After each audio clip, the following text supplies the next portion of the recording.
we're live. Just waiting for it to appear on the thing. Beetle deedle doo doo doo. I see two people. Two watching. Is it online now? It's online.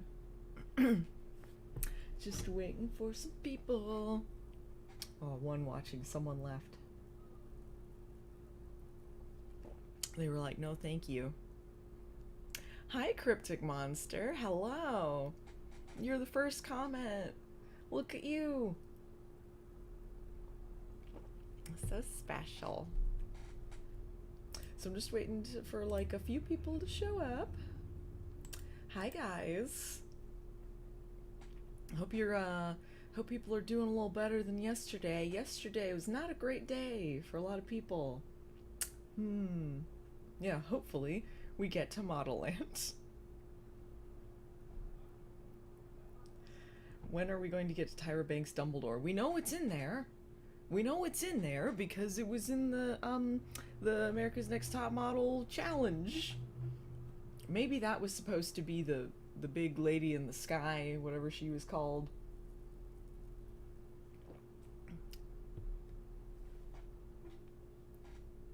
Fab shirt, thank you. Can't wait for more goo stories. Yeah, Dumblebanks. That's good. Alright, well, let's get things started. So yesterday we read some more Modelland. Here's the part where I try and remember what's happened so far. So, Tuki Delacreme, which is Tyra's self-insert self. She is 16 years old, or 15 I think. This is her Hunger Games Harry Potter world where everyone wants to go to this big mountain in the sky, like Mount Olympus, that's called Modelland, where they can become Intoxibellas, which are models at Modelland. But Tuki is a forget-a-girl. She's a girl that no one really notices, and she lies on the floor at her school for about a chapter, and then she sees a guy that she likes, and then she chases a button into a garbage can. She's also got a friend who lives in a tree like a Keebler elf. She's got a sister and a mother and a father, all who are pretty abusive to her. Her sister is the favorite, that they want to go to Modelland, and then they get a golden smize, which is the golden ticket Willy Wonka thing that improves your chances of going to Modelland, but doesn't really seem to do anything, actually. They find out, there was a backstory about her dad losing his eye because he bowed into his sword for some reason. And then they find the golden smize and they go to walk. And they're introduced to a bunch of Intoxibellas at some point, and they all got superpowers. And she meets this homeless guy named Wingtip, who's very wise and gives her advice about dreaming big. And then they go to this walk-off after shopping for dresses for a while, and after they do the walk, they set up these rules saying, like, everyone's got to be walking to get chosen for Modelland, except for Tuki, I guess, because she wasn't walking, but she gets chosen for Modelland. And then she goes with one of the scouts, which is this naked golden lady, through a fabric portal, and then she transports via pouch to all these different lands. And we spent the last couple chapters just going to different lands and picking up other girls. It's extremely, excessively long. We have still not gotten to Modelland. We are 126 pages in. We meet a couple new characters, which I believe are going to be a thing at Modelland. Dylan, who is, I believe, a fiercely real model, which is what Tyra calls models that are plus size. She's kind of sassy and southern, and she worked at a giant Walmart. That was her town. It was just a big Walmart called Big Boutique.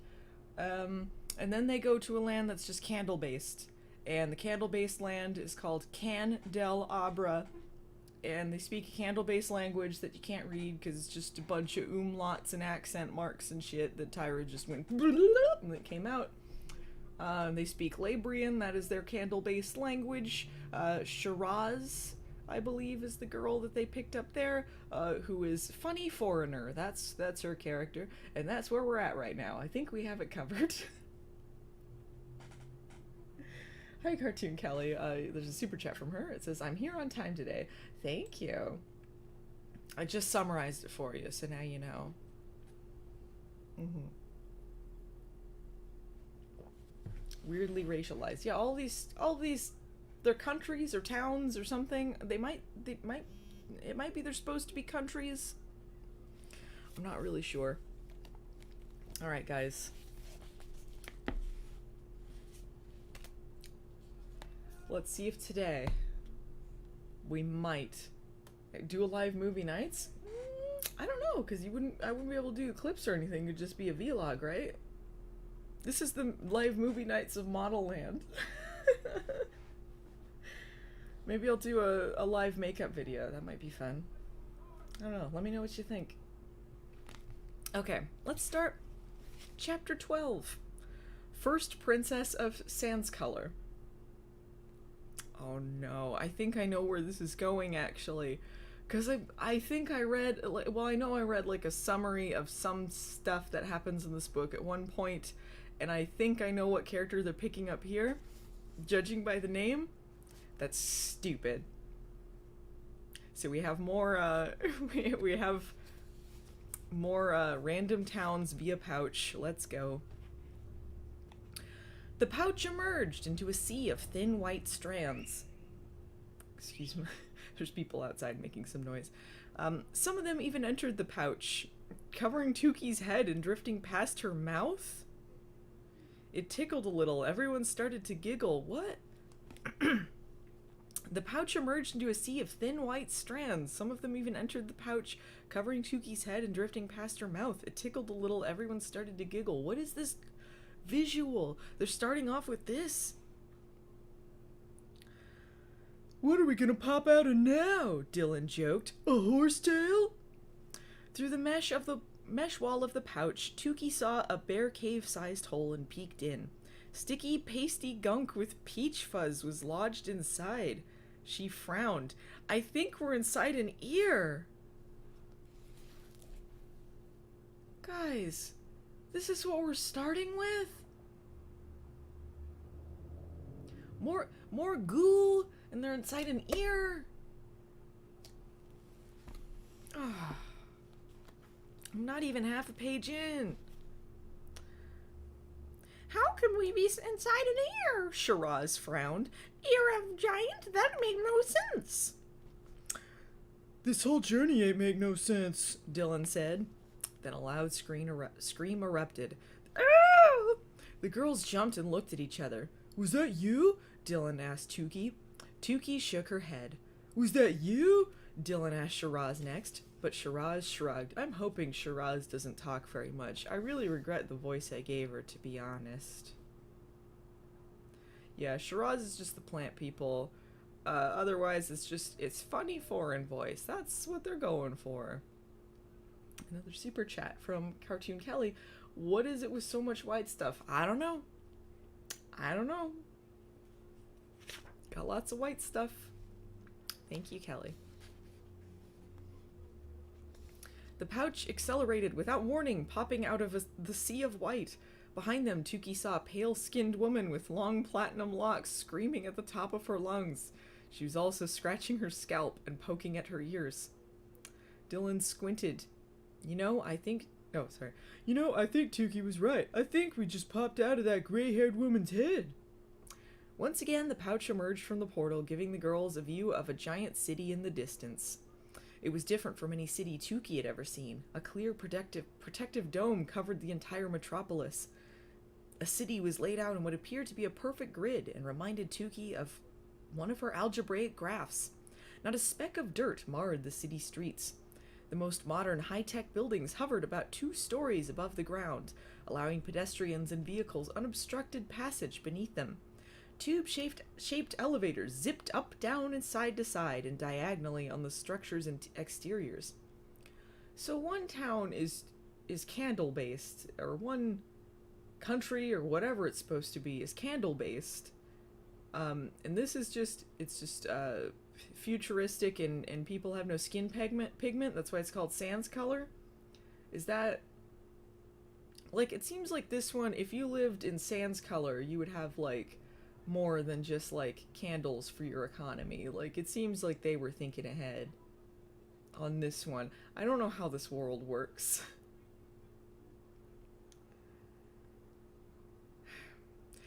The scout, now translucent and sparkling, floated through the city toward the sound of thumping drums. As they arrived at the edge of the city square, a vast crowd of girls, all with stark white hair and nearly translucent pale skin, moved with drill team precision.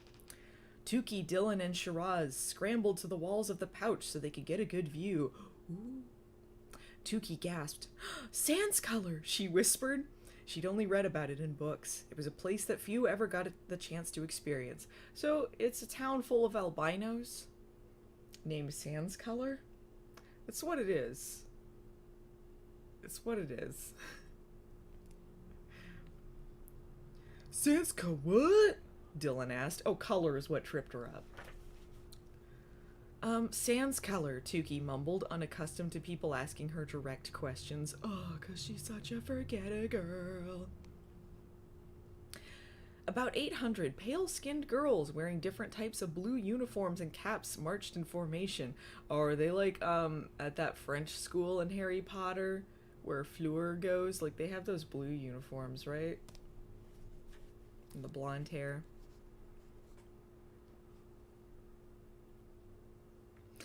Along one axis, girls in teal marched together, doing hand and head movements in unison. Another group in navy pranced in the opposite direction. A third group, this one in aqua uniform, sped along the intersecting axis, and a fourth group, wearing turquoise, headed for the middle of the navy group. The overall effect was of 4 colorful trains running along intersecting tracks, each set going in a different direction. Tukey was riveted by the show. The navy and turquoise groups nearly crashed into the aqua and teal groups, but they veered off at the last second, making a precise right turn. Is the day of discovery for them? Shiraz whispered. Tukey nodded. Here, the T-Dod theme song had a drum major beat. The walkers wore the expression common to every Modelland hopeful, just a bit toned down. Dylan squinted at the crowd. How do they stand out, for goodness sakes? It's the Battle of the Blands. Aw, Dylan. I was so gonna support you, Dylan, but it seems like you're just bringing people down.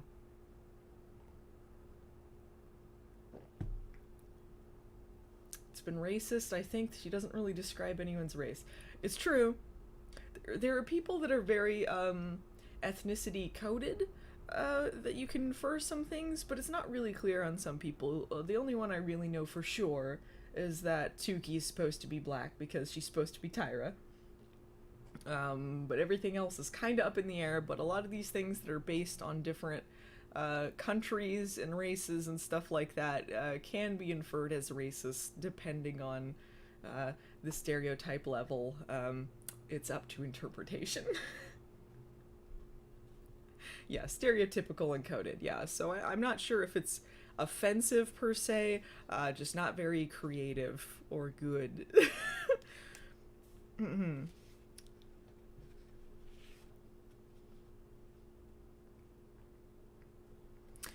Everyone had the same coloring. Alabaster-skinned onlookers sat on bleachers, watching the performance.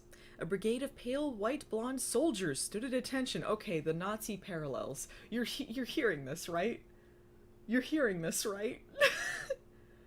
Please, this is sounding very Aryan to me. Yeah, alright. It's the soldiers thing. It's the soldiers thing. Sitting in a plush, oversized cobalt blue chair in the middle of the stage was a platinum blonde woman. A tall, bored-looking girl stood at her side. Oh, that's gonna be the one that they pick. Even the birds in the sky were pale. Oh man, even the birds! A flock of pure white birds swooped past, their eyes cherry red. It's just a land of albinos. This makes no sense. Okay, alright, they're getting into this here.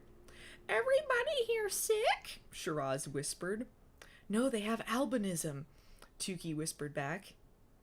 You mean they albinos? Shiraz blurted out.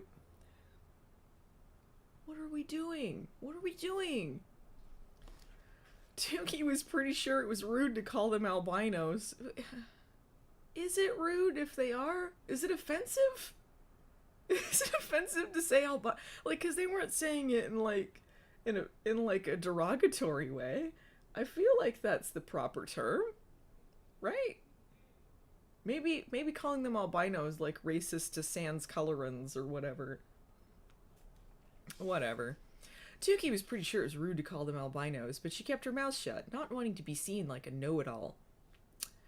The scout swooped through the crowd. All the marching girls on the ground looked up and started to scream and stomp their feet, turning the synchronized parade into chaos. The platinum-haired blonde or woman in the throne-like chair frowned, popped her tongue, and rasped at the highly decorated soldier to her right. What, like... And then... like, rasp? Like, what is... Alright. The soldier then uttered a short popping sound, which was repeated in unison by all the other soldiers down the line. All the girls immediately jump back into formation. This is their language. They do like a little clicky language, like... I don't know if that's... Is that offensive? I don't want to be offensive. Alright, It's Colorian, Tuki whispered, listening to the distinct rasping, gurgling, popping, and sucking sounds. Ew. To the untrained ear, the language sounded like someone swallowing a bucket of raw oysters.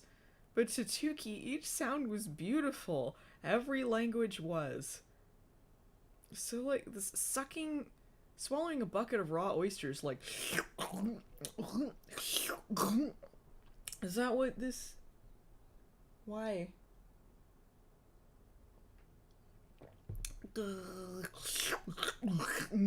Colorian, what a beautiful language. That sound makes me want to clear my throat, Dylan said, wrinkling her nose. The woman on the throne, evidently some kind of dignitary, blurted out more Colorian... Colorian sounds... It sounds better. Not good. Oh yeah, you see Ash over there enjoying herself. She's just sleeping in the sunlight. Precious little child. Hello. Oh, she's so comfy.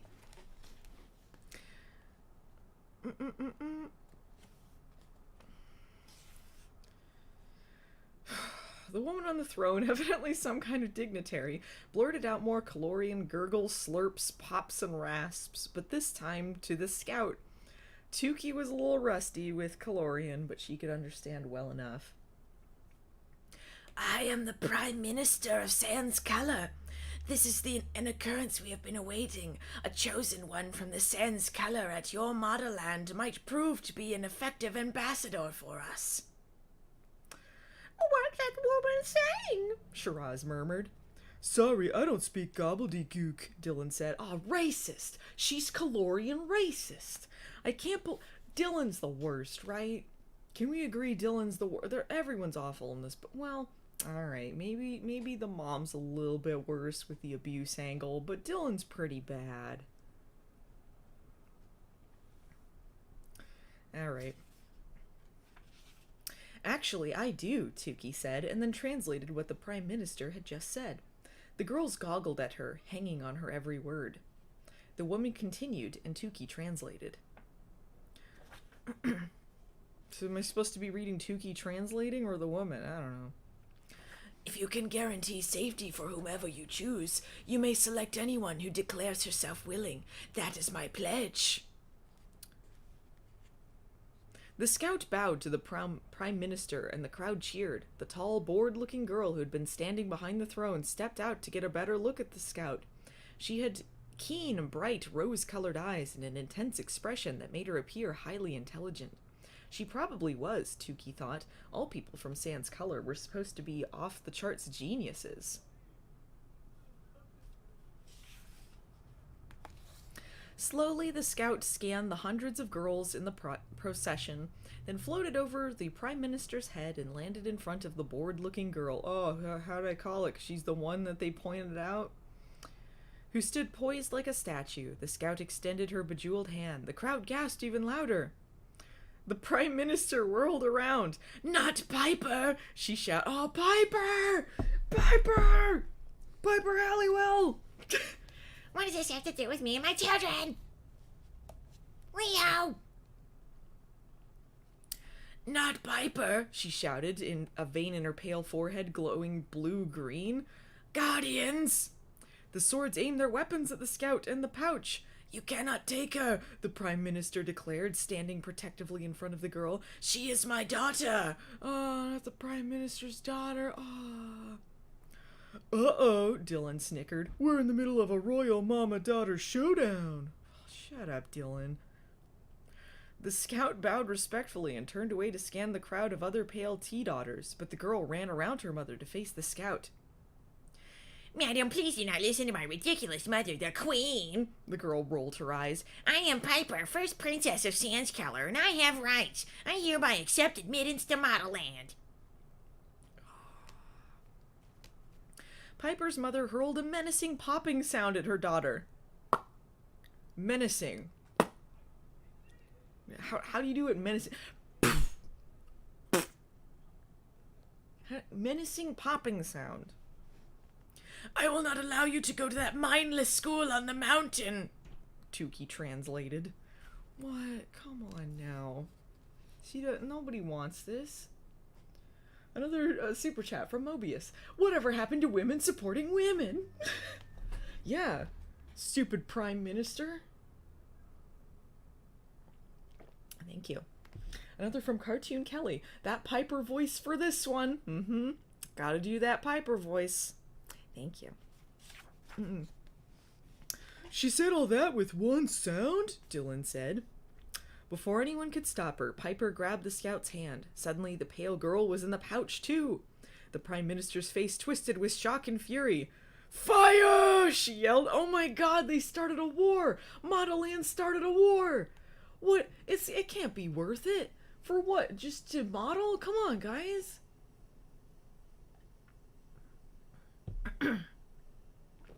Another super chat from Samir Sela. This book has nothing to do with Piper or her children. Yeah. Leo! Watch the kids while I'm gone. Thank you. Before anyone could stop her, okay, I got there. The fire. They've started a war. They started a war. The pouch jerked hard as the scout flew away. The girls were thrown left, then right, as the scout spiraled frantically through the air. She's dodging the bullets, Tukey thought, her heart in her throat as the soldiers fired their weapons again. Whirling sideways, the pouch burst out of the bubble dangerously, close to a war-torn concrete jungle that surrounded Sandscolor. What? Thousands of 10-foot spears pointed at the bubble now, shifted their aim to the scout. A horde of demonic yellow-eyed jungle inhabitants stared at the pouch, roaring savagely. One wrong move and the pouch would be ripped to shreds. What are you doing? Went from Nazis to these jungle people? No! What?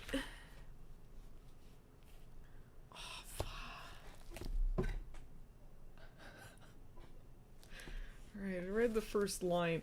So just as a reminder, this is a callback to Dylan's Walmart land that she lives in, where they're raised on wombat milk. Here's the first line of Chapter 13, The Express Lane. What in the name of wombat milk are those things? Dylan screamed as the scout lifted the pouch high above Sandscolor.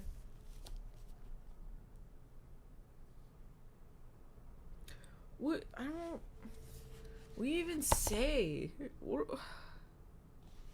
in the name of wombat milk are those things? I don't... What in the ham sandwich is going on? There's another super chat from Melena Kiss. Get ready to come up with some guy voices in future readings. No spoilers, though. Oh, man, you know they're just gonna turn into... It's just gonna be more Baywatching voices. I only got so many.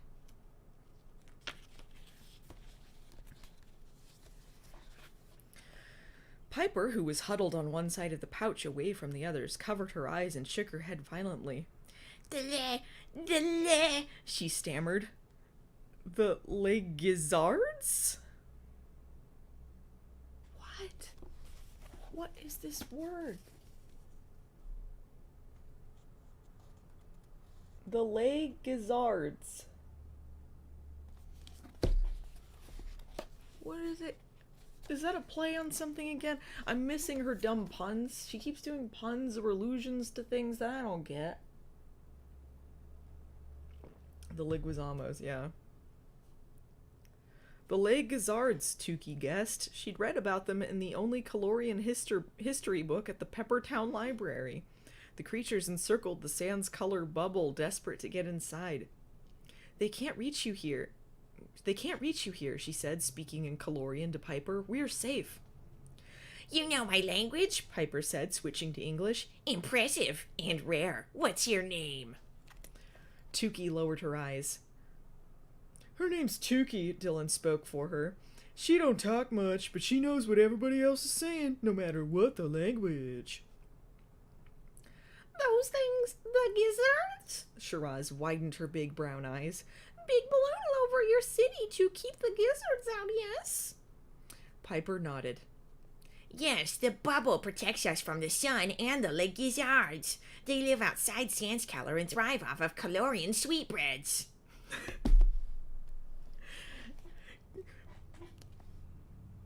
They live outside Sandscaler and thrive off Calorian sweetbreads. Calorian sweetbreads! Ah, those stupid half-breeds. Living outside. Eating our sweetbreads. Isn't sweetbread isn't that like just testicles? Is that something else? Sweetbread's like organs? Yeah, I've heard sweetbreads was like Rocky Mountain oysters. Maybe that's the kind of oysters that Tyra was talking about. Oh, sweet meat is okay. Sweetbreads. Bread basket. That's crotch, right? They live off of Calorian sweetbreads. Sweetbreads! Shiraz exclaimed, rubbing her tummy. Oh, would be nice now. Stomach is doing the growling.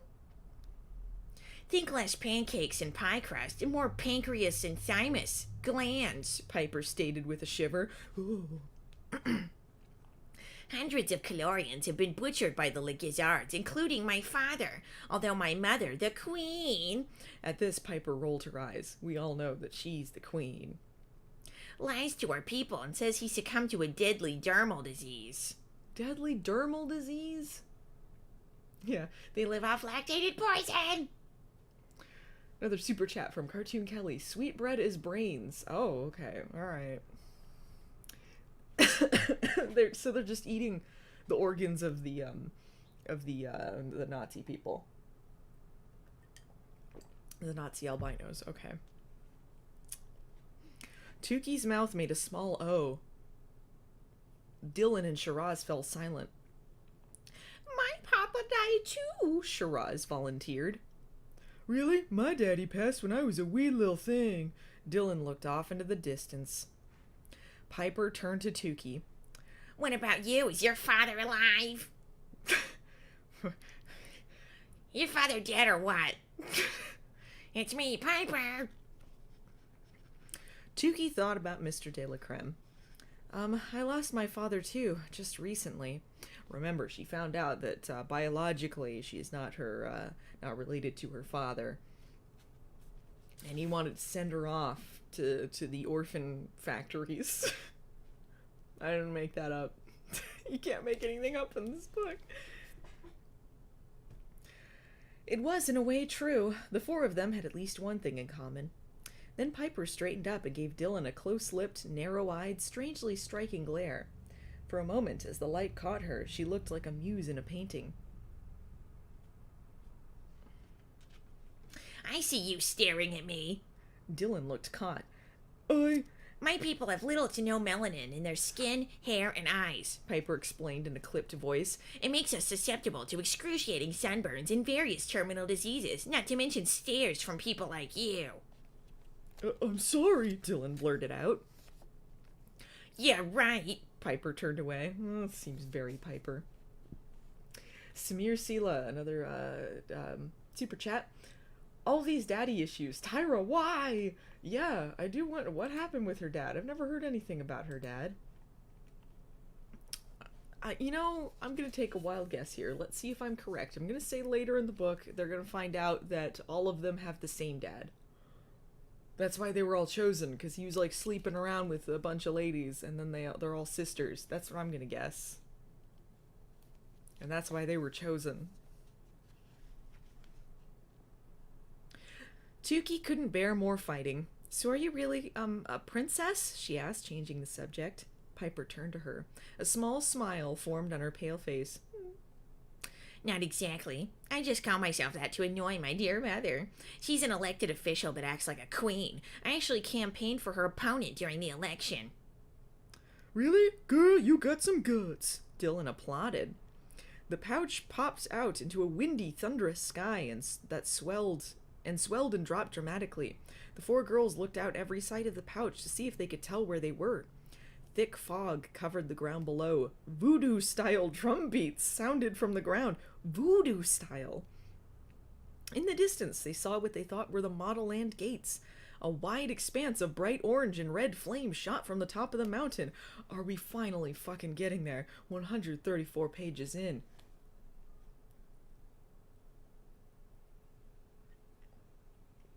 Are all their moms bad too? Well, Dylan's mom sounds okay. I don't think they said anything about Shiraz's mom. Voodoo style. Okay. Are the gates on fire? Dylan asked shakily. No. Shiraz clutched her head. Cannot be happening. Cannot be happening. I can't pronounce things doing this stupid voice. I'm an idiot for doing it. Dylan looked at her. What can't be happening? Shiraz trembled with fear. This is the real reason we are chosen for Modelland. She began to sing in a sweet, haunting voice.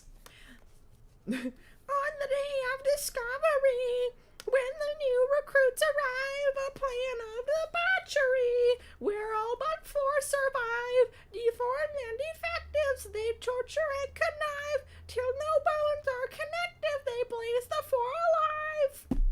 I think Tyra directly put this in the Tyraland, the Modelland theme song. So if you have not done so, here's your chance. Google the Modelland theme song and play it, because that's what Tyra intended. When Shiraz finished, she looked at them. When I was a little girl in Candelabra, that song we sang, Shiraz whispered. You know sacrifice rumors, right? They true. Piper frowned. I haven't heard anything about sacrifice. Really? Dylan raised an eyebrow. Those rumors run rampant all up and down the Boo Big Teak Isles. It goes something like, Modelland brings in four lesser girls to brutally experiment on them, and then sacrifice them to some sort of ancient gorgeous goddess or something. What is going on? What is going on? So, people are, like, they're dying to go to Modelland, but also, on the off chance that this thing is true, it's like parts the Clonus horror where there's no real paradise to go to. They're actually just gonna die.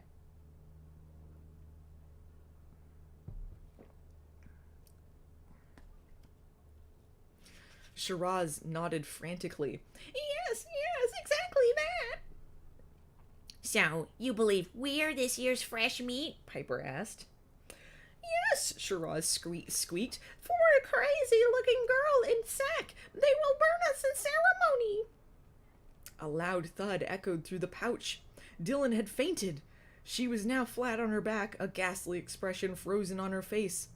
Tuki scooted over to check on her. Dylan? Dylan batted her eyelids open and mumbled. I need a cleanup on aisle 197. Oil spill! Dylan, you're in the pouch, Piper said. What about my siblings? Dylan asked. I got 4 of each. Tuki's heart pounded fast. She'd heard of the sacrifice rumors too. Everyone in Metopia whispered about them, debating whether they were true. Intoxibellas were even asked in interviews if the torture and murders really happened. Every Intoxibella denied it, but maybe that was because they didn't know, Or worse, we're in on it. It seems like a place you really want to be if you think they might be murderers. You never know. Reality started to set in. Tukey had known this was all too good to be true. Of course Modelland didn't want her, a dirt and snot-eyed, freaky-looking forget-a-girl, with her 2 different colored eyes.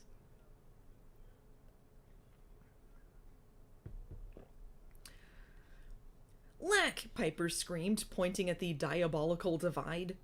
Tukey shot up. Lightning flashed every few seconds in time with the beating of the drums. With each strike, Tukey saw the evidence of lives somehow lost. A filthy gray hooded sweatshirt caught on a dead tree limb. A patent leather backpack, its pockets ripped open, abandoned near a small stream. Half a girl's white sneaker propped against a tree stump. The shoe looked as though something had taken a huge bite out of it. Tukey swore she saw blood smeared on the toe. See, this is what happens too. I remember this. So they talked about earlier in the book that some models are like, I'm going to go up to that mountain myself. I don't care if I get picked. So they like go climbing up the Modelland mountain and then they're never seen again. So I think this is the evidence of what happened to those foolhardy potential models. If this ended with like there was no Modelland and they do like kill them, that'd be fucking hilarious. It'd be hilarious. Those items must be from the expired pilgrims who caught the plague, Piper said quietly. I can't do a quiet version of that voice. Modelland is people!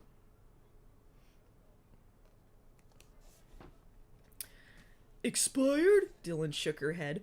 The Princess of Sans Color is also the Princess of Understatement. Those pilgrims aren't just expired, honey. They're dead. They know pilgrims, Shiraz cried desperately. They killed through sacrifice. The scout made an abrupt incline. Only the glowing eye at the very tip-top of Modelland was visible. Oh yeah, they got an eye of Sauron. The thumping of the drums grew stronger, vibrating through Tukey's chest. The flame shot higher into the air, setting fire to a giant wall made of mishmash of unidentifiable items. Then the gates of Modelland came fully into view. They were made of blue and gold metal and deeply engraved silver, and they had gears on both sides that seemed to be some kind of high-security locks. The scout flew lower and lower. Tukey chewed feverishly on the inside of her lip. Her heart was pounding so fast she was sure it might soon rip from her chest. Could Shiraz be right? Were they flying to meet their doom? The pouch's walls began to drip liquid, lightly at first, but then the wetness poured down in sheets. Come on, quit covering them in liquids and goos. Is this really it or just a fake? I promise I'm not making this up. This is a real book. This was really published in 2011. She intended this to be a series. A trilogy of books. This is 569 pages. We are on page 137. Which means we have over 400 pages left. They're gonna use this liquid to electrocute us, Dylan cried. Tukey felt a wet hand slip into hers. Ugh. It was Dylan's. Piper grabbed Tukey's hand from the other side and Shiraz gripped Piper. Tukey squeezed her eyes shut, bracing for impact. The pouch skidded on the ground with a loud, jarring thump. There was a ripping sound, and the pouch split open, spilling out Tukey and the girls. Rebirth. The placenta.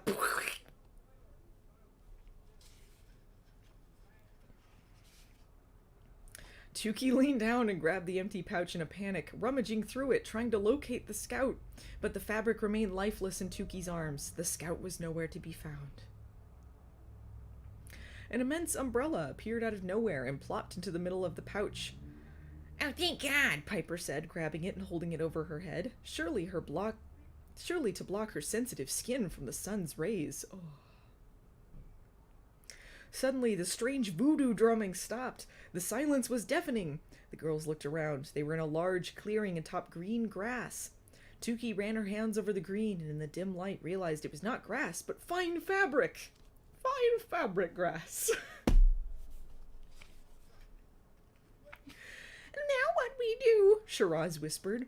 Something shot toward them through the darkness.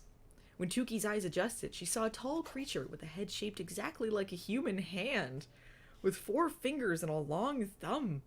The palm of the hand contained pale blue eyes, 2 holes for a nose, and 2 full lips. Below the strange hand head was the body of a normal human? How does this get weirder? She wanted this to be a movie. She wanted this to be a movie. She wanted... So this weird thing with a hand for a head with eyes in it. Pan's Labyrinth, the eye, hands... Like some sort of archangel or something.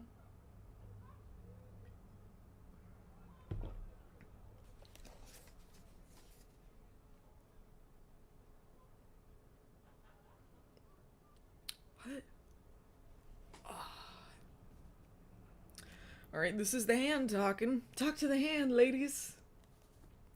Hello, mesdemoiselles. Je m'appelle Guru Applesauce. Applauses. I thought it said applesauce. Applause. Look, guys, French, I don't know. I can barely do a French accent. I can't pronounce French words. This is going to be butchered. Hello, mademoiselles. Je m'appelle Guru Applause, the head of the couture department, the creature said in a thick, très jolie accent, smiling with its broad mouth full of perfectly straight white teeth. I am beyond excited. You have arrived early. Your lack of tardiness deserves a round of applause, oui? Be our guest, be our guest. We will sacrifice the best. In Modelland you lose your soul. Something, something in a hole. I'm losing my mind, guys. I'm losing my mind. I'm losing my mind. Guru applause. Stupid hand. With a squeal of pleasure, the creature leaned in all the way to the left and hit its hand head to its left palm, and then did the same on the right side with its right palm, so it's like, he's battling Wingtip for strangest side character so far. Just looking at this bizarre ovation made Tuki dizzy. That thing gives new meaning to the phrase talk to the hand, Dylan whispered. I already made the joke. I win. Beat ya. Tuki couldn't help but giggle. Hee. You are the seamstress, I ordered, no? The hand looked excited. The Intoxistate's theme this year is insects of the bush, and I need all the extra helping hands I can get, seeing as how I only have 3. It paused for effect, a coy smile on its face. Now let's get to work, we. Another super chat from Esteban138. Keep it up, and a little emoji, a little pear working out. Thank you. Yellow smoke began to swirl around the girl's feet. Shiraz jumped back. Sacrifice is starting. I too young to die, and I too young and spry to die. The other girls yelped and grabbed each other's arms. Tuki could barely breathe, she was so afraid. But as she grasped the girls hard, she suddenly felt one small note of reassurance. She wasn't going to die alone. So she thinks this hand appears and they're gonna die. Oh, Modelland's great. The other 3 actually wanted to face death with her. The smoke rose higher, fully encircling them. Tuki squeezed her eyes shut.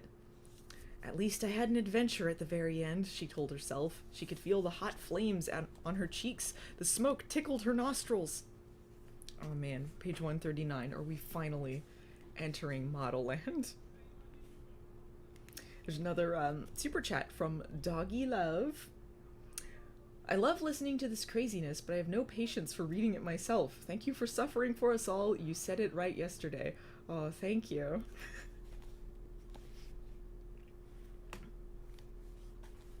Alright, Suddenly the smoke flew away, coming to a halt in a wall-like clump a few feet from the girls.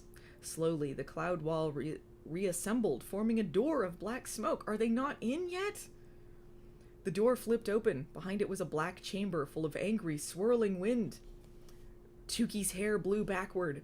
Piper gripped the umbrella tightly, but it turned inside out anyway. Dylan and Shiraz covered their eyes. A nude figure emerged from the doorway, stalking toward them with a rhythmic pace. Another nude figure. Lots of naked ladies hanging out at Modelland. With each step, the tornado wind whipped even faster. Then the figure raised its arms. Tuki felt a tugging sensation under her feet. The pouch whipped out from underneath them and streamed into the figure's fingertips. Dylan's mouth trembled. She looked like she was about to faint. "What the heck is going on?" she murmured. Smaller pieces of fabric shot from the figure's fingers and into the air, hanging weightlessly over the girls.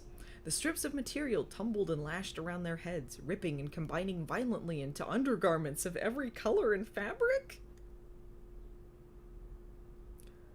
The strips of material tumbled and lashed around their heads, ripping and combining violently into undergarments of every color and fabric. So she takes the... from her fingernails, from her fingers, she's shooting out cloth that's turning into underwear.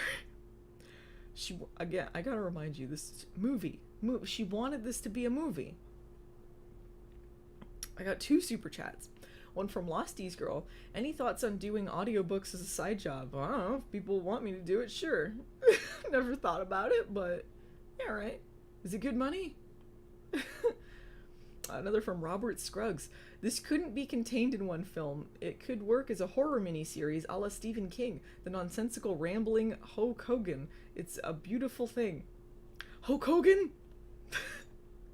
Thank you. Yeah, do a Channel Zero episode, do a season on this. Okay, so right, she's creating underwear from her fingers. A white lace girdle whipped past. A purple Merry Widow floated by, followed by a chartreuse camisole, marigold briefs, and blue bloomers. The unmentionables floated in front of the dark figure that had appeared at the door. Suddenly a long, bejeweled, tentacle-like necklace appeared. "Our scout," Tuki breathed. The scout chose a pair of very unsexy blue bloomers and put them on her bare body. All of the other intimates were sucked back into the scout's fingers. Oh, so it's just, here's the underwear, what do you want? I'm the fashion smoke monster. And then, thwap! More garments shot out of the scout's fingers. A one-shouldered, bias-cut, burnt orange chemise, a maroon eelskin jacket with severe shoulder pads, a fire engine red felt pork pie hat, a pair of metal-studded heather gray ankle boots. It was like they were in a zero-gravity department store. Now we're just talking about clothes again in the Scouts. We're not at Modelland yet. I thought maybe they were there. Now we're just seeing them dress up now. Oh my god. Enough.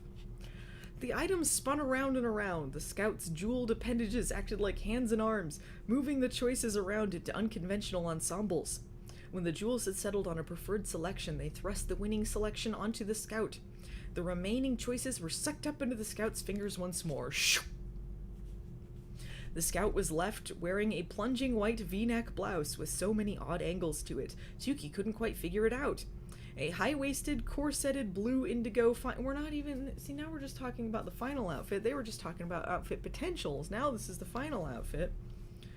A high-waisted, corseted indigo blue fine-woven cotton skirt barely covered her butt. Boots with alternating strips of leather and canvas laced just above her knees, chocolate brown swirls decorating the material. Then the bedazzled jewel tentacles burned bright red. In a flash, they melted into one, forming a belt of golden yellow fabric that rested snugly on the Scout's hips. You know, you could have made this whole book just 140 pages. Just what we've read so far. Just this long. And then summarized everything that you needed in Modelland. The fact that this is so ridiculously long is fucking... it's ludicrous. All of this stuff does not need to be in here. The Oh, okay, I read that paragraph. It's her Centura, Tukey whispered. Amazing, Dylan managed to say. The scout lifted both hands to her face and peeled her veil slowly from the bottom up. The girls oohed and awed, for she had shimmering caramel-colored skin, the very skin that had made trillionaires of quite a few CEOs of skincare companies. The skin color quite similar to Tyra's. Full, soft-looking lips with the deep Cupid's bow that had inspired so many girls to wear glow lip gloss. Large emerald eyes with mile-long eyelashes that seemed to look into your soul, knowing exactly what you desired, needed at any given time. Tukey gasped. Could it be? She looked around at the others, and they were awestruck too. It was the celebrated, renowned, mythical Intoxabella, CL. No, CL. I did not bring that up in the recap. She was a model that was missing, and there's all these posters around. What happened to CL? Well, I don't know. I guess she just stayed in Modelland. Sorry, I was sweating buckets back there. The Intoxabella sniffed her armpits.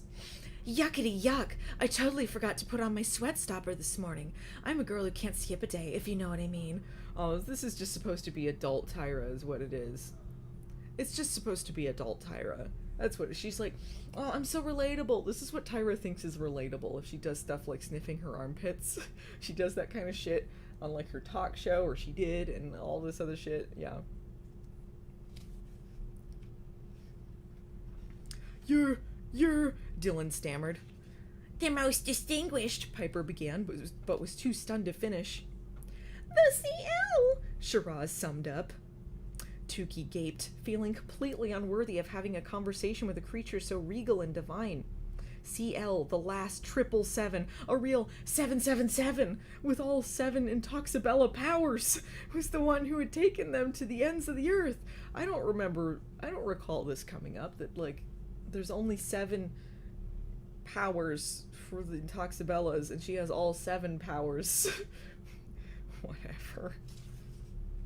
The one who had taken her hand instead of Miracle's. And finally, the mystery was solved. Where the hell is CL? Why, she was right here. Yes, I'm CL, the Intoxabella said, a calm, reluctant smile fluttering across her lips. She stared at Dylan, Piper, and Shiraz in amazement. It seemed like something clicked in her mind, and her expression totally changed from serene to something much darker. Handel Catherine Woodland, I can't believe it. She ran up to Dylan and put her ear to Dylan's mouth. Then she moved to... Ew. Put her ear in Dylan's mouth? Then she moved up to Shiraz and placed her fingers on her wrist. Finally, she touched Piper's chest where her heart was. You all made it.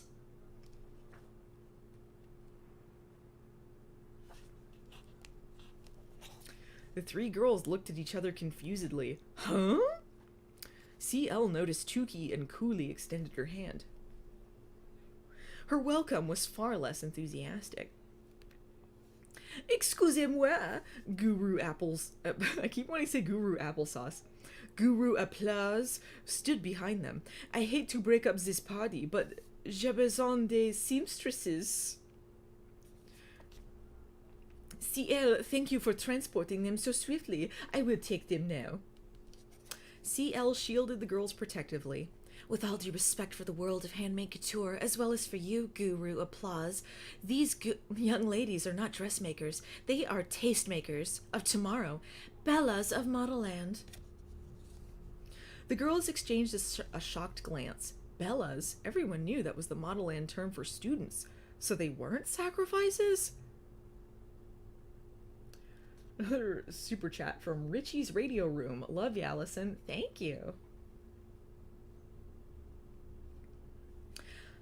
Comment? Guru Applause recoiled from the girls as if they had an airborne illness. Look, sweetie dear, I am fatigued and I am going to go nurse my headache. So please stop this jovialite and have my new seamstresses report to my coutier. I don't know French. I'm so sorry. If there's anyone French in the chat, I'm so sorry. And with a beauty queen wave of its handhead, the guru turned and left. Don't mind applause, girls, CL murmured. The guru's a bit frustrated to have been born with 3 hands while the rest of the fam has 4. Tuki's gaze was still fixed on CL. She just couldn't believe this was happening. Beyond being awed by CL's worldwide fame, Tuki actually respected her the most of all the Intoxibellas. She actually had substance behind her heavily made-up face and accessory-adorned body. She has substance because she smelled her armpits. Yeah. That, just like Tyra. Just like Tyra. CL was a legendary spoken-word poetry slam champion, spouting many controversial poems that even some of the snobbiest literary critics praised. She gave keynote addresses at college graduations, speaking about her many interpretations of human beings' physicality. She gave keynote addresses at college graduations, speaking about her many interpretations of human beings' physicality. So she just talked about how people looked at college graduations? Like, here's my descriptions of this person? What is that about? CL was an icon, an Intoxibella unafraid to speak her mind. Another super chat from Cartoon Kelly. Handache? This is quite the book. Thank you. But then Tuki realized something. Why was CL a T-Dod scout? Was it a demotion? After all, everyone knew that scouts weren't 7/7s. They were second string Modelland. Oh, scouts are second stringers. Bellas who'd tried to reach 7/7 status but missed it by a hair. The other girls were gaping at CL too. How did that cheer about CL go? Dylan asked, her eyes bright. She raised her arms overhead, fists clenched. Give me a big C! A little I, a Tilde! Shiraz joined in, executing the cheerleading moves that went along with the chant, to signify the tilde? The squiggle character at the center of CL's name. Oh, that's what that is? The girls made a wiggly shape with the flats of their hands. Come on, Tuki, Dylan said, bumping Tuki's hip. What's the next line?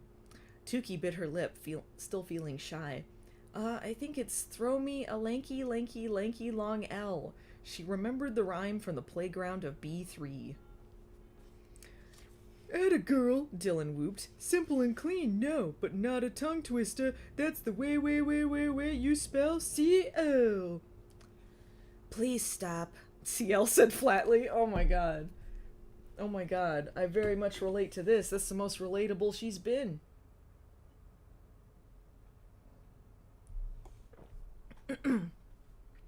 Dylan lowered her knees in front of CL.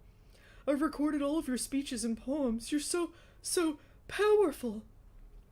Please don't bow down to me. That worship stuff is, kinda not my thing, CL said, pulling Dylan up. Plus, you'll have plenty of kowtowing to do today, so spare your delicate knees. Oh, which reminds me, I have to recite the welcome crap. Another from Robert Scruggs. CL equals New Age BS CJ Parker? Naturally, Pam Anderson would be a legend in this world. Look, CL is clearly supposed to be adult Tyra, but I don't know what voice to do for adult Tyra, so she's become CJ. That's how this is going. I have to recite the welcome crap. She straightened up and cleared her throat. Oh, by the way, thank you. I don't think I said thank you. Thank you. She straightened up and cleared her throat. Welcome to Modelland, CL said in a monotone, as if on autopilot.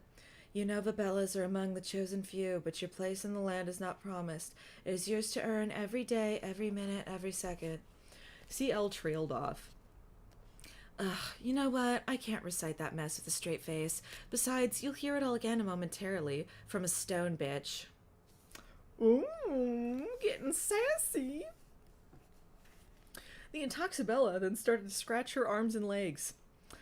Ugh, this getup is itchy as hell, man. And with that, she shook her body, and her avant-garde skirt, shirt, and boots instantly transformed into a t-shirt, ripped jeans, and dirty sneakers. Aw, she's hashtag relatable. Girl, you are so real. Recite a poem about us, CL, Dylan begged. Quit kissing adult Tyra's butt. CL raised a perfectly plucked eyebrow. You want me to freestyle right here? Right now? Nuh-uh. Then perform one of your 7-7 powers, Piper urged. I'd love to see Excite-to-Buy, or maybe Multiplicity. Honey child, you've already seen the powers at work, CL said nonchalantly. How do you think we got to Modelland? In a bus? Another super chat from Pineappleus? I love it. Hold up, just to be clear, does this mean that Modelland's adult Tyra can turn into a giant ear? You know, it was a little confusing. I think they were just appearing in someone's head and popping out of their ear, like that was just where they transported through. I think it's very unclear. Thank you, Pineappleus.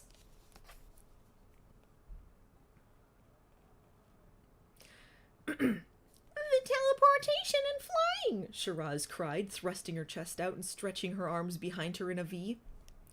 Anyway, there's no time for power show and tell or a slam now, CL said, but hopefully I'll be seeing you again if you pass the torture tests.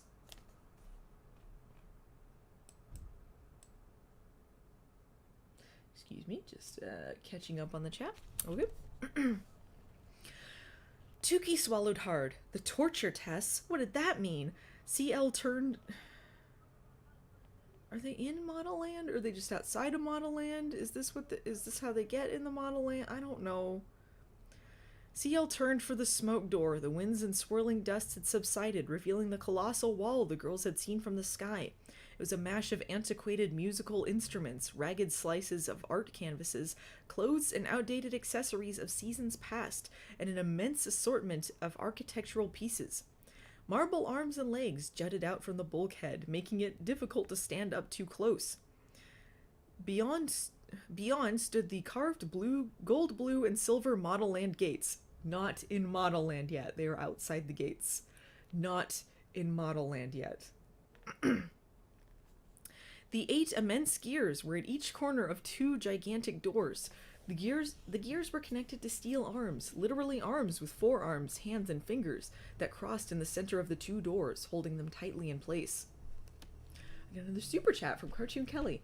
I can't send a super chat tonight enough, but Modelland at last. Thank you, Kelly. We're not there. We're still not there though. We're still not there. We're at the gates.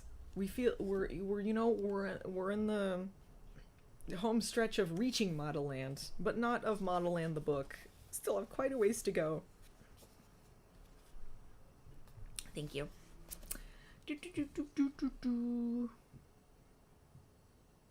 A chorus of unseen women's voices ululated. I don't know how to pronounce that, but I think I know what that means. Hello and welcome to Modelland. Isn't that the ululating? Ululating? I'm gonna look it up. This is what this thing's for. Ululate. Alright, I was doing it completely wrong. Ululate. Ululate. How do you do that? Hello, and welcome to Modelland! Is that how you, like, ululate? The, like, words? More people appeared around them. Other scouts in their pods, pouches, and people pockets. People pockets! I never want to hear people pockets again. Take your attitude, put it in your pocket, or whatever that... I don't remember how the quote goes.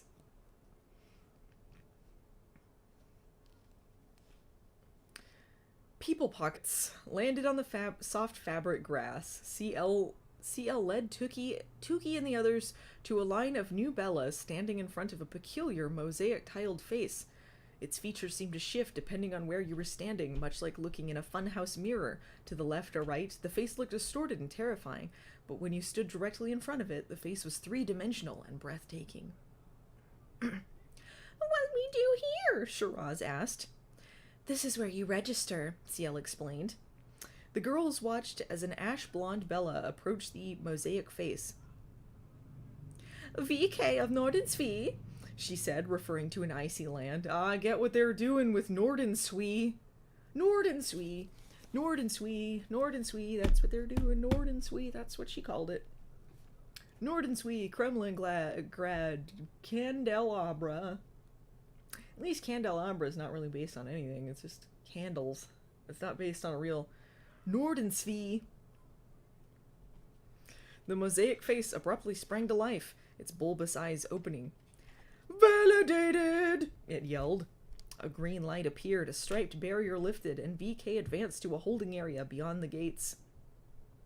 Franca of Cappuccina, the next girl in line said. Oh, come on. Come on.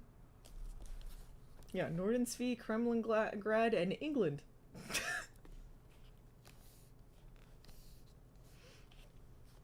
Franca of Cappuccina, the next girl in line said.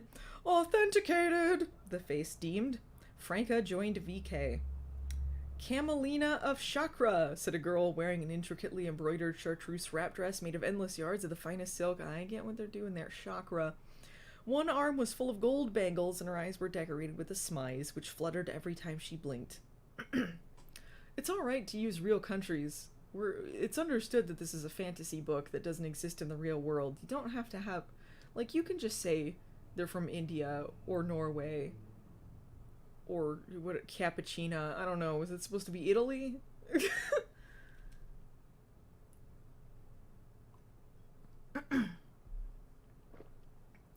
More Baywatching, please. Alright, well, I got one on Patreon right now. Patreon.com/movie nights. And that's going to be public very soon with the return of Eddie. Good stuff. Another super chat from Chris M. Can you do a reading of NC's The Wall script? Fuck no. Yeah, fuck that guy. I'm watching The fucking Wall. Thank you for the super chat, though.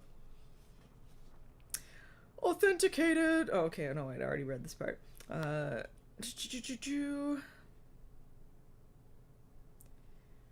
Alright, so after the Indian girl comes up and states her name, here's what it says. Documented! This seems... I feel like saying documented should... I don't know, this feels dodgy to me. I have another super chat. Jules, no last name given. Is this how we get into the Modelland theme park? Oh, I hope so. I hope that's what she does. Alright. Documented. A girl with toned golden thighs stepped forward? What does that mean? Yeah, oh my god. Someone just said sorting hat. That's what fucking is, isn't it? They're doing the fucking sorting hat. A girl with toned golden thighs stepped forward. Bibiana of Terra Bossa Nova. Confirmiated! The face scrunched up, seeming to know full well that confirmiated wasn't a word. They don't want nonsense words in Modelland. 7-7. Tukey, Piper, Dylan, and Shiraz moved up the line. In front of her, Tukey do we need to see them registering for fucking Modelland? Each person. This is like the room when they're at the coffee shop and you just see what every extra is ordering for no reason. James Cameron's Modelland. Yeah, oh gosh. Forever. In front of her, Tukey spotted a familiar girl with pin-straight auburn hair and a golden yellow dress with matching shoes. She had brilliant white teeth and an attitude as thick as the afternoon air in Peppertown. Tukey sucked in a breath. No, this can't be happening. Zarpessa of Metopia, the auburn-haired girl trilled haughtily. Ugh. Corroborated! Zarpessa, Tukey blurted out. Oh, the stupid popular girl. Zarpessa turned at the sound of her name. Her eyes clapped on Tukey's, and horror rippled across her lovely face. Then, without saying a word, she turned and marched into a holding area.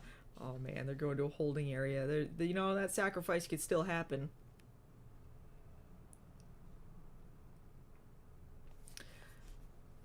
So she did see me at the dumpsters, Tukey thought. Clearly, Zarpessa doesn't want to relive that moment.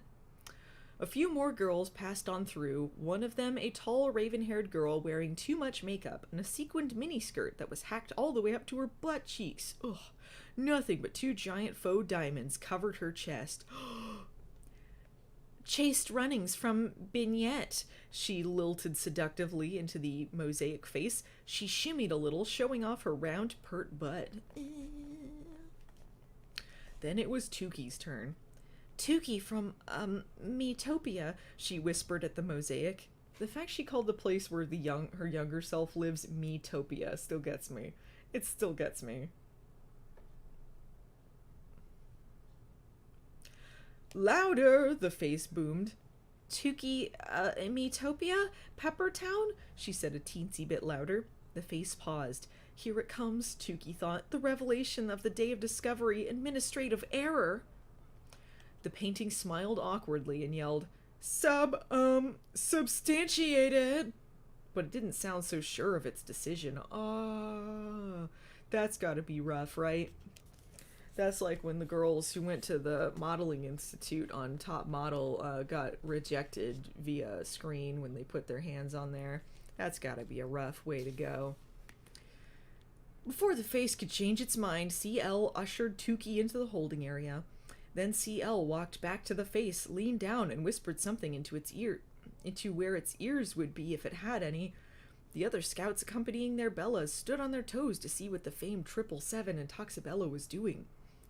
At first, CL laughed, as if the face had told her a joke, but then Tuki noticed that CL's lips weren't moving. She wasn't really whispering anything to the mosaic at all. What was happening, however, was that one of her jeweled tentacles was making contact with the face.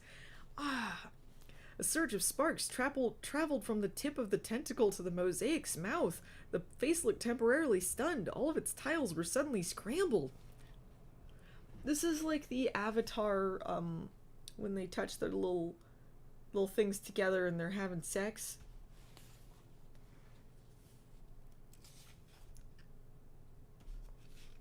Yeah, she has jeweled tentacles. I think that's supposed to be her necklace or something. I don't know, man.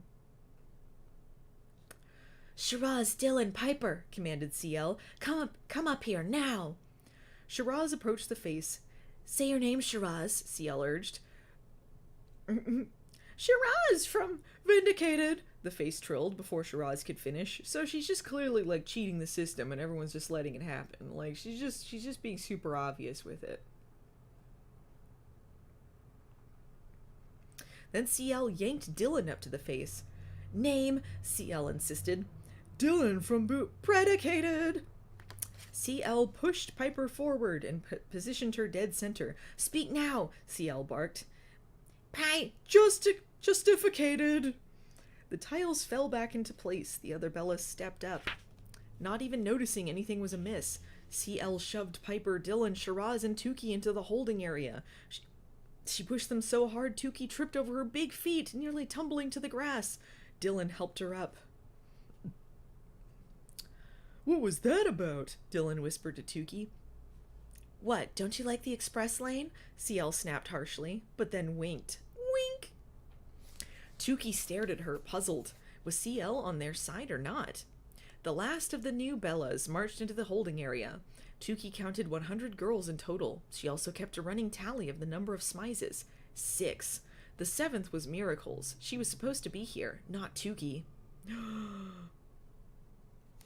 Suddenly, the giant gears on the gates began to turn, generating a deep rumble that Tuki could feel in her feet. Slowly, the gates opened inward. Are we gonna get to Modelland? CL bent down to the girls. Alrighty then, my job... Alrighty then. My job here has been completed for now. Back to the torture chamber for me, and the beginning of it for you. Shiraz looked alarmed. Torture for you and us? CL shrugged. Beyond your wildest nightmare. And as for me, I got myself into this mess. What mess? Tuki inquired, hoping she didn't sound prying or rude. But CL just turned away with a flash of golden light. A hole opened up in the ground, and CL fell backward into it and was gone. One by one, all the other scouts melted or flashed away, leaving the new Bellas alone. The gates continued to roll open. Tuki squinted to make out her very first glimpse of Modelland.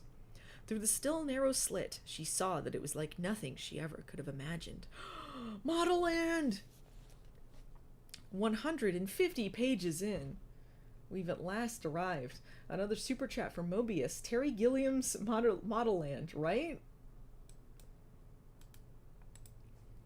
How long is this? Do we have time for chapter 14? All right. Let's do it. We've worked this hard. 150 pages. Let's go to Modelland. Chapter 14, Arancia Rosa di Sicilia. The gates creaked open to reveal a path through a large entrance hall, linting the entrance on both sides of the hall. Lining, not linting. I'm stuck on the dryer lint portrait, I guess. Lining the entrance on both sides of the hall were about 20 statues of women, each more glorious and stunning than the one before. Tukey, Shiraz, Dylan, and Piper slowly walked down the path, awestruck and a little frightened. The statues were massive, and all were in very distinctive poses. One with chin-length hair was doing a split mid-air. Well, how is it up then? Another with a high ponytail that draped... Someone's revving their car out there. One with chin-length hair was doing a split mid-air. Another with a high ponytail that draped all the way to the ground had limbs that roped around her body like a pretzel. A sign above the figures read, "If you do not respect us, we will shake, rattle, and roll you." Who are they? Tukey thought. What are they? After they exited the Hall of Statues, they entered a large clearing. Laser fireworks zinged above them, forming the letters BIENVENUE, one at a time, then WILLKOMMEN, and then finally BENVINGUDA. The words fluttered to dust, then tickled the girls when it touched their skin. The scent of rich, sweet citrus filled Tukey's nostrils, making her mouth water. Right, because she loves the scent of blood oranges, because it's one of Tyra's favorite smells. That's all. That's the only reason. I'm smelling something good. Shiraz waved the scent in the air toward her nose. It's Arancia Rosa di Sicilia, Piper explained clinically. Arancia what? Dylan snorted at the air hard. I think it's blood orange, Tukey said tentatively. The pulp looks like blood, but they taste so good. So good. This place is so beautiful, it's blowing my mind. Don't faint, girl, Dylan chanted to herself. Don't faint. A crystalline, all-glass skyscraper stood before them. It towered high into the sky, shaped like a giant M. The building glowed from the inside as though radioactive. Have you ever seen anything like this? Shiraz sang out, stretching her arms and spinning around. I'll give you my firstborn if you stop singing everything, Dylan muttered, but then she shot Shiraz a good-natured smile. Aww. A line of 10 girls in matching attire waited in the distance. They looked older than the new Bellas and appeared to be from all different parts of the world. Some had blonde hair, others had hooded eyes, and others had ebony skin. Strangely, however, their different skin tones and hair colors aside, they kind of resembled each other. They wore two-tone yellow pointy-shouldered vests and matching leotards over tight pants. Their cinturas looped around their waist twice. Shiny diamond-shaped badges fastened to their chests read, Modelland Bella Tour Guide. All identical except for their skin tones. And hair colors, I think. Yes.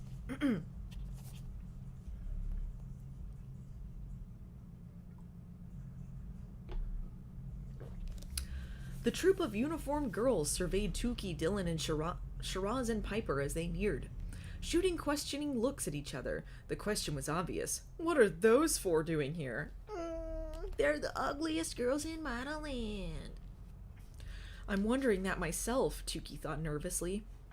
Come, come, the tour guides called to the advancing girls. Tukey headed toward them. Smooth, seamless gold paved the plaza in front of the M building. As she began to cross it, the ground started to move a bit, wobbling and shimmering ever so slightly. Reflection inspection, one of the uniformed girls bellowed. Suddenly, the gold surface bubbled and curved upward around the line of uniformed girls. With astonishing speed, the material melded into perfect three-dimensional gold versions of each of them. Oh my lordy! Dylan clutched her breast. Another super chat from Kevin Lechuga. Happy finally on Modelland Day. Thank you. Oh, a blessed event. The guides surveyed themselves in their gold reflections, fixing a hair out of place and a smudge of lipstick. The liquid gold substance mimicked them exactly, a mirror image in 3 dimensions.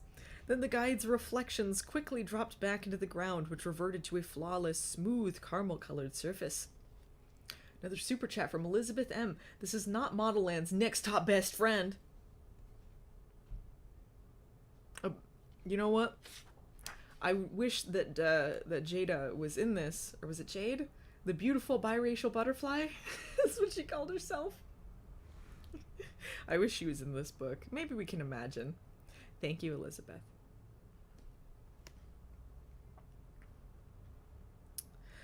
Now you, one uniformed girl said to the cluster of new Bellas. Tukey stuck her toe to the surface. Solid, she walked slowly into the gold. The other girls from her pouch followed suit. The other girls from her pouch. That is the thing that they say in this book. As the golden liquid rose before them, Dylan started to move and pose. She's good, Tukey thought. But then, instead of mimicking Dylan's body, the gold formed a giant question mark. Oh, snap.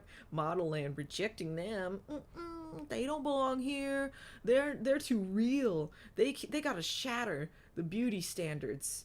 Everyone's beautiful. Tukey looked down at her own golden shape. It had become a question mark, too. So had Piper and Shiraz's. Every other girl in the plaza had a normal gold doppelganger standing before them. Huh, the ground is more confused about them than I am, Zarpessa snorted. The girl named Chaste, whose diamond pasties were threatening to slip off, snickered.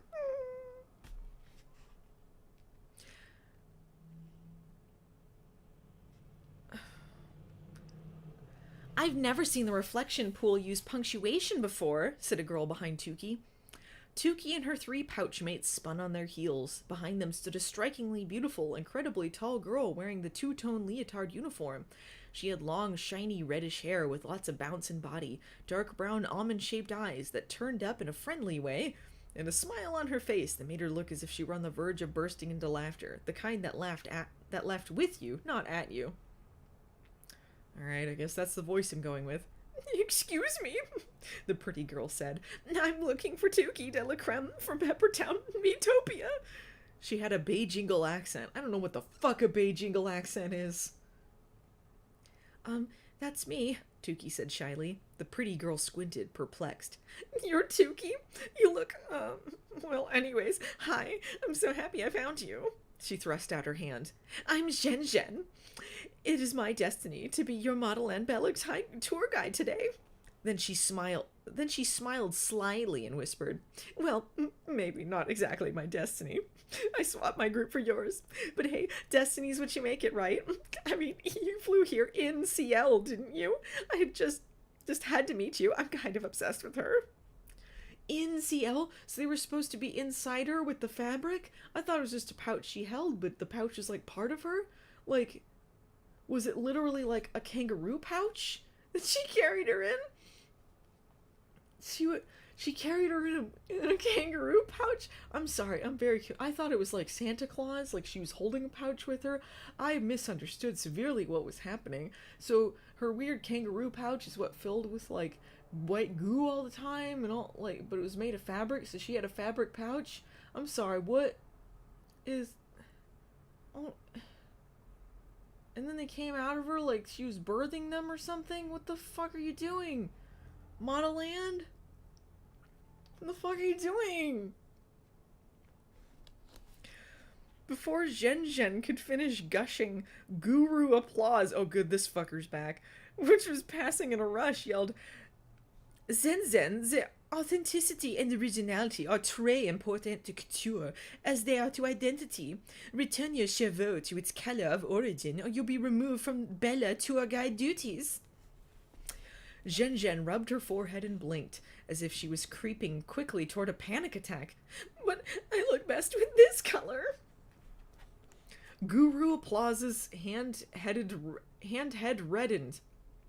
If you do not return to your natural color, I will send you to the belladonna. Okay.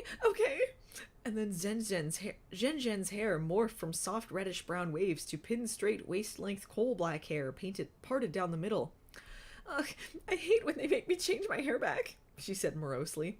Look, if CL had long black hair, I wouldn't mess with Mother Nature, okay? It's not about what looks best on me. It's about what looks best on CL, which in turn looks best on me. Dylan was eyeing Zhen like she should be locked up in a mental facility. CL select us too, Shiraz said enthusiastically, pulling Piper and Dylan in for a tight hug. Zhen grinned at all of them, snapping out of her funk. Lucky. You all spent intense, intimate time with CL. You gotta speak to her, to touch her, to be chosen by her. If I could roll back in time and be newbie Bellas like you all, and get swooped up and jingle square by CL, oh goodness, golly gracious, that would be amazing. When I was 7, I actually tried to change my name to Zhen L, but my parents refused to let me. Okay, on with the Bella tour. Zhen pulled her shiny diamond-shaped badge from her chest and peered at it. With a series of clicks and clacks, the badge unfolded until it was the size of a magazine. Zhen studied it intently.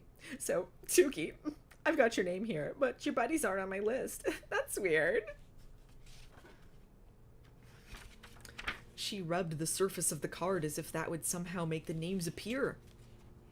Shiraz, Dylan, and Piper looked at one another nervously. Tuki felt a stab of worry too. She didn't want anything to happen to them. Then Zhen's eyes widened at something across the courtyard. CL had appeared once more, standing next to a glowing building. She raised one jeweled tentacle at Zhen and gave her an eerie, wide-eyed look. The tentacles!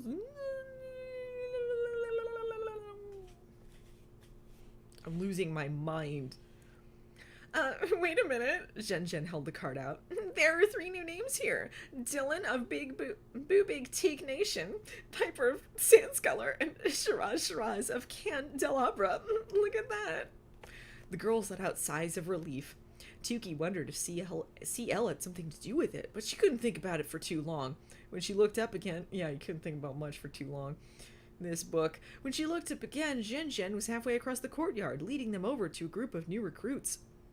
This group of girls inspected Dylan, then Shiraz, then Piper, then Tuki. Their eyes grew narrower and their brows more furrowed. Whispers began. These are evil smizes. They're frowning with their eyes. Frizing.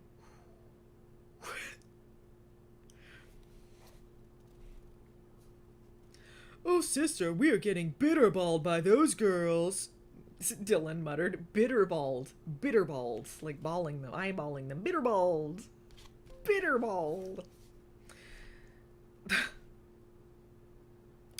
Bitterballed? Piper raised an eyebrow. Bitterballs are in aisle 592 at the Boo Big Teak. Dylan explained. Oh, is it called Boo Big Teak because they're all big? Like they're all like fiercely real models? Is that why it's called that? I'm confused. They clear up all sorts of gastrointestinal problemos, but lordy, the expression on your face gets stuck in while your belly is getting healed is a stinker. I see your point, Dylan, Piper admitted. These young ladies probably think we cheapen the prize. Zhen and the girls stopped at the group Zarpessa and Chaste were in, which didn't have a Bella Tour leader.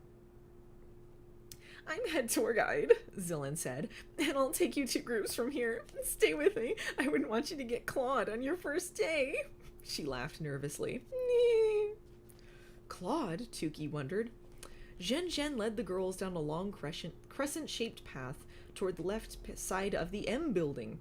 The entire The entire golden area in front of the M building is called the M Plaza, she recited. The M building houses the Belladonna and all the Modelland administration and who knows what else. One must never go inside unless explicitly invited. She gestured to her left. All the way down this path and directly on the other side of the M building is the O. Oh, sorry, it's her dialogue started and I didn't realize. All the way down this path and directly on the other side of the M building is the O, where later the Belladonna will welcome you. Can you guess what it stands for? Ovaries, Chase called out slyly. Obi? Tried a girl from Fuji. Ox tongue, Shiraz yelled. Oddballs, Tukey whispered.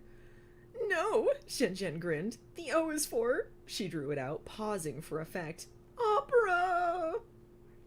Shiraz's eyes nearly popped out of her head. Opera? We get to do singing here in the Modelland too? Oh, I sing lead! Unfortunately, Shiraz, Zen lamented, you will not be the star of that show. Then Zhen launched back into her tour script. The Belladonna... Just keep fucking it up. There's just too much to keep track of. The Belladonna is the latest generation of the Modelland royal line and has commanded that school for 10 years. The statues that line the entrance hall passed the Belladonnas. The group strolled down the path until they came upon a circle of floating images of the world's current, most famous Intoxibellas.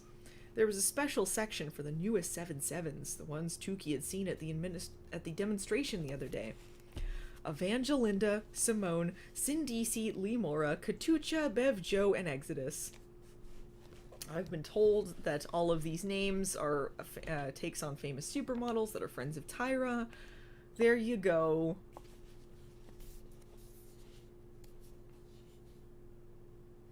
Seeing Exodus's name sent a pang through Tukey's chest.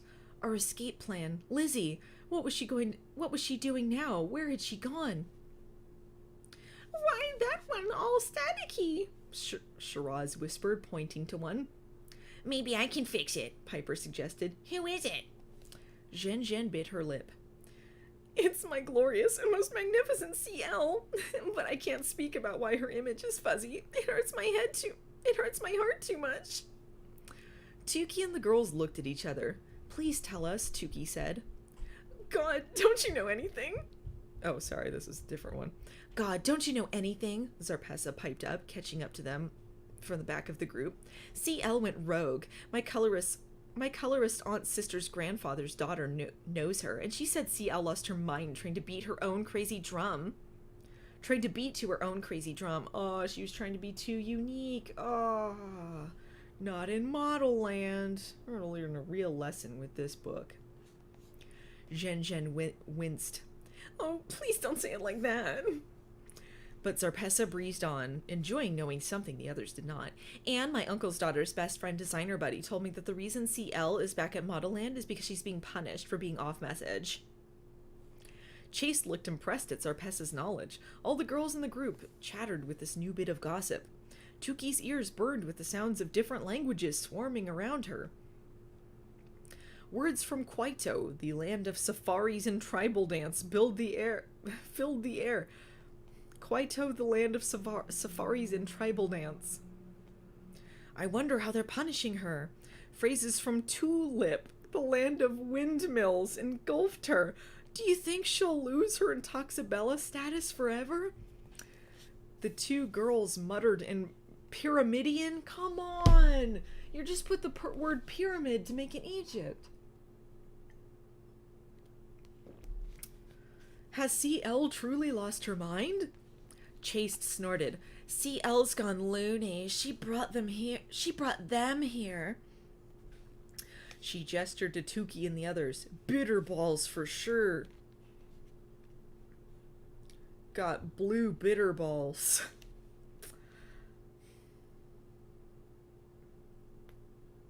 So she's gone rogue and she's brought in these unconventional girls to really shake things up in Modelland.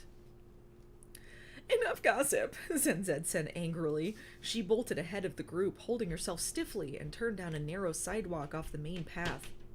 The group stood in front of an enormous wall of twisted trees and plants with rapidly moving large bulbs and ivy-like vines, all made of fabric, Tukey assumed. As they watched, the vine wall sprouted immense burgundy and eggplant-hued metal thorns. Zhen dove straight toward the thorns. Right before they could have impaled her, the thick vines parted, revealing a new path made of mirror-like stones. "Come on, girls," she called over her shoulder. "You are now entering Beautification Boulevard. This is where all your classes will occur, assuming, of course, that you survive THBC." "THBC?" Tukey swallowed. "What's that?" Zhen turned around, her face reddening. "Actually, I'm not supposed to mention it," she whispered. "I really wish I could tell you, but Guru Gennaro likes to keep it secret. I'll give you one teensy hint. It's a special test, not for the fashion weak or faint of heart." Tukey dared a glance at the other girls. Shiraz, Piper, Dylan, and quite a few others in the group looked nervous. Zarpessa, on the other hand, shrugged nonchalantly, tossing her auburn hair over her shoulder. Then Zhen whipped around and continued to walk. "Beautification Boulevard consists of dozens of distinct structures, each designed specifically for one class," she explained. "Each structure's architecture directly correlates to the subject matter you experience within them. CL was a master at all of her courses on this row. To this day, not one student has surpassed her extraordinary skill." Zarpessa flounced the ends of her yellow dress. "That's because I just got here." Tukey looked down the boulevard. At the far end was a large open-work structure shaped like an immense egg. A narrow wooden plank traversed its center, and there was a scoreboard. Spectator seats lined the inside of the frame. "What kind of game is that for?" Tukey wondered. "That," Zhen said, pointing at the egg building as though reading Tukey's mind, is the Orb Arena, where pretty boys and gorgeous girls battle in Man Attack, the one class you'll have with our brother Male Modeling Academy, Bestosterone."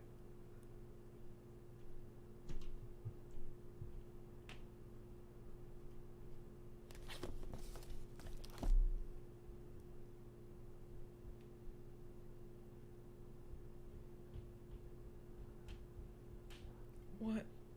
I'm sorry, you heard that right.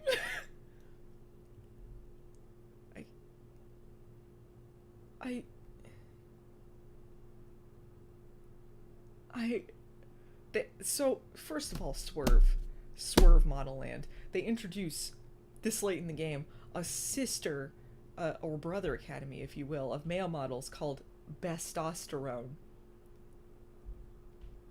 Bestosterone. I mean, why didn't they call Modelland, why didn't they call this, why didn't they call it Bestrogen? If you're gonna go that direction. What? I have a super chat from Milena Kiss. "Told you, man. I didn't know. Thank you, but I didn't know. What in the name of wombat milk is going on with the bestosterone?" Shit. "Bring it on," Chased crowed. "Can we do that today?" Man Attack at the Orb Arena with the Bestosterone boys. Another super chat from Cartoon Kelly. "I feel your pain." Thank you.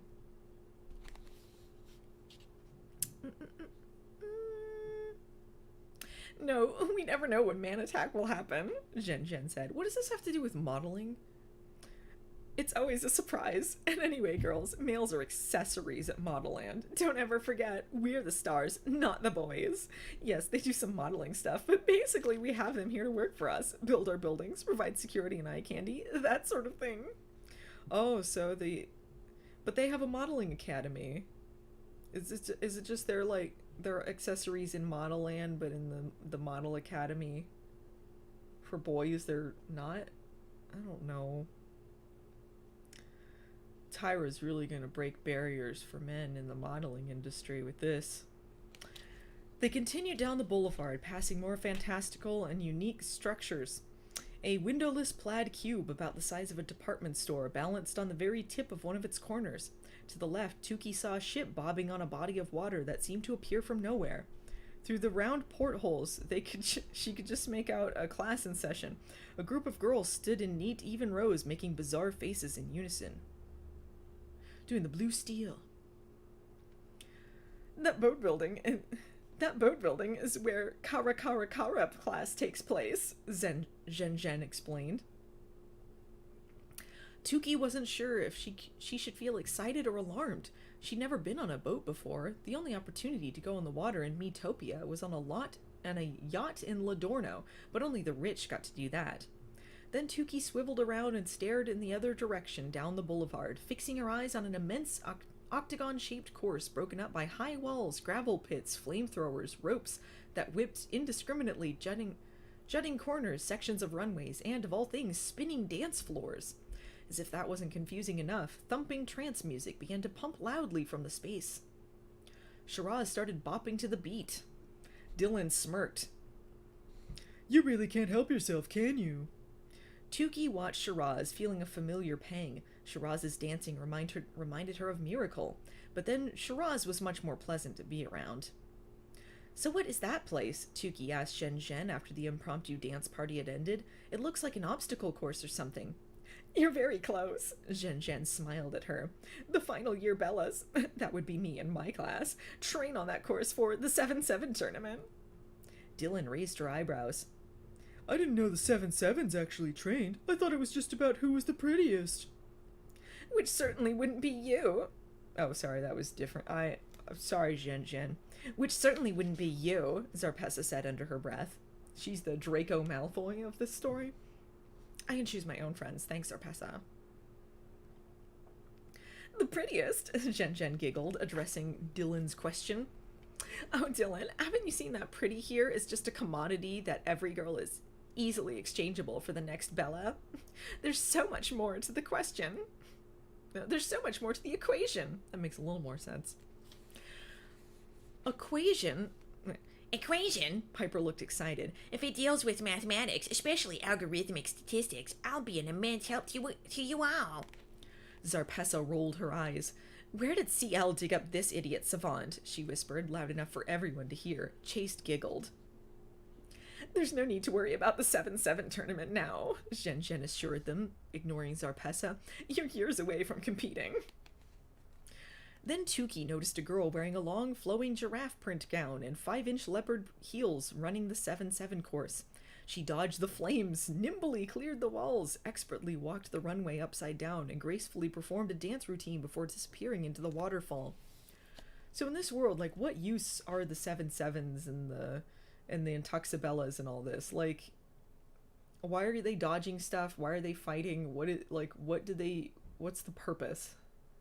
Why is it so sought after? What do you do if you're a 7-7? Other than people are like, oh, jealous. Zhen Zhen's nose wrinkled. Of course Caitlin would be practicing already.